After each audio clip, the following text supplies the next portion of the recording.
ব্রাহ্মণবাড়িয়া জেলার দক্ষিণ পূর্ব অঞ্চলে আমাদের এই পাইকপাড়া গ্রাম অবস্থিত। এটা তিতাস নদীর পার। আজ দীর্ঘ 1 বছর পর আবারও আমরা নতুন পানি দেখতে পেলাম। পানিতে ঘুরতে এসে দেখা মিলল শৈশব কাটানো সেই ছোট বাচ্চাদের, যা দেখে মনে পড়ে গেল আমার সেই শৈশব কাটানো দিনগুলোর কথা।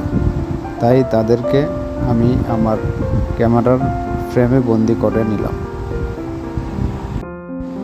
জেলা শহর থেকে প্রায় 15-14 কিলোমিটার দূরে আমাদের এই গ্রামের অবস্থান।